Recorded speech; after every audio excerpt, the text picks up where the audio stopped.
Challenging star Darshan ಜೊತೆ ನಾಯಕ ನಟಿಯಾಗಿ ನಟಿಸಲು ಯಾರು ತಾನೇ ನಿರಾಕರಿಸುತ್ತಾರೆ ಹೇಳಿ. ಆದರೆ ಈಕೆ ಐರಾವತ ಸಿನಿಮಾ ಮಾಡುವಾಗ ತಾನು ರಾತ್ರೋರಾತ್ರಿ ಸ್ಟಾರ್ ನಟಿಯಾಗಿ ಬಿಡುತ್ತೇನೆ ಎಂದು ಕನಸು ಕಂಡ ನಟಿಯಲ್ಲ. ತೆಲುಗಿನ ಡಾಕು ಮಹಾರಾಜ ಸಿನಿಮಾ ರಿಲೀಸ್ ಆದಾಗ ಅದರ ನೃತ್ಯ ಸಂಯೋಜನೆ ಕುರಿತು ವಿವಾದ ಎದ್ದಾಗ ಇನ್ನು ನನ್ನ ಕೆರಿಯರ್ ಏನು ಎಂದು ಕಂಗೆಡಿತ ಕುಳಿತ ನಟಿಯಲ್ಲ. ಇನ್ಸ್ಪೆಕ್ಟರ್ ಅವಿನಾಶ್ ಎಂಬ ವೆಬ್ ಸೀರೀಸನ್ನು ಗೃಹಿಣಿ ಪಾತ್ರ ಮಾಡಿ ಗ್ಲಾಮರಸ್ ಪಾತ್ರಕ್ಕೆ ಮಾತ್ರ ನಾನು ಸೀಮಿತವಲ್ಲ ಎಂದು ತೋರಿಸಿಕೊಟ್ಟ ನಟಿ. ಈ ಊರ್ವಶಿ ರೌತೆಲ ಬಗ್ಗೆ ಹೇಳುವುದಕ್ಕೆ ಶುರು ಮಾಡಿದ್ರೆ ದಿನಗಳು ಸಾಕಾಗಲ್ಲ. ಅಷ್ಟೊಂದು ಜನಪ್ರಿಯತೆಯನ್ನು ಅವರು ಸಿನಿಮಾಕ್ಕೆ ಬರುವ ಮೊದಲೇ ಸಂಪಾದಿಸಿದ್ದರು.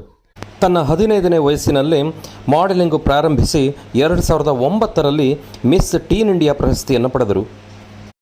ಅಷ್ಟಕ್ಕೆ ನಿಲ್ಲದ ಇವರು 2011ರಲ್ಲಿ 3 ದೊಡ್ಡ ಪ್ರತಿಷ್ಠಿತ ಪ್ರಶಸ್ತಿಗಳನ್ನು ಪಡೆದಿದ್ದಾರೆ. Indian princess, miss Asian super model, miss tourism queen of the year. ವಿಶೇಷತೆ ಏನು ಅಂದರೆ ಮಿಸ್ ಟೂರಿಸಂ ಕ್ವೀನ್ ಪ್ರಶಸ್ತಿ ಪಡೆದ ಮೊದಲ ಭಾರತೀಯ ಮಹಿಳೆ.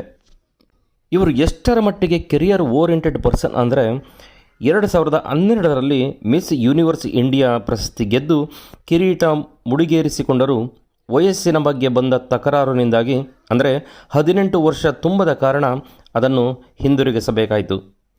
ಆ ಪ್ರಶಸ್ತಿಯನ್ನು ಪಡೆದೇ ತೀರಬೇಕೆಂದು ಹಠಕ್ಕೆ ಬಿದ್ದ ಊರ್ವಶಿಯವರು ಆ ನಡುವೆ ಬಂದ ಎಲ್ಲ ಸಿನಿಮಾ ಅವಕಾಶಗಳನ್ನು ಕೂಡ ತ್ಯಜಿಸಿ 2015ರಲ್ಲಿ ಮತ್ತೆ ಸ್ಪರ್ಧಿಸಿ ಮಿಸ್ ಡಿವಾ, ಮಿಸ್ ಯೂನಿವರ್ಸ್ ಇಂಡಿಯಾ ಪ್ರಶಸ್ತಿಯನ್ನು ಗೆದ್ದರು.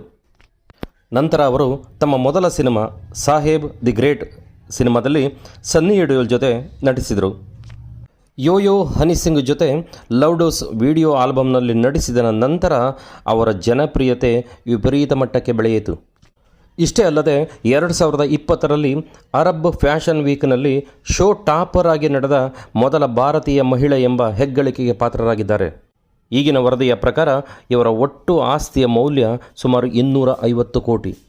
ಸಿನಿಮಾ ಒಂದೇ ಅಲ್ಲದೆ ಸೌಂದರ್ಯ ಸ್ಪರ್ಧೆಗಳಲ್ಲಿ ಮಿಂಚಿದ ಈ ನಟಿ ಪ್ರಸ್ತುತ ಬಿಡುವಿಲ್ಲದಷ್ಟು ಕೆಲಸದೊಂದಿಗೆ ಸಾಮಾಜಿಕ ಕಾರ್ಯಗಳಲ್ಲೂ ಕೂಡ ತೊಡಗಿಕೊಂಡಿದ್ದಾರೆ.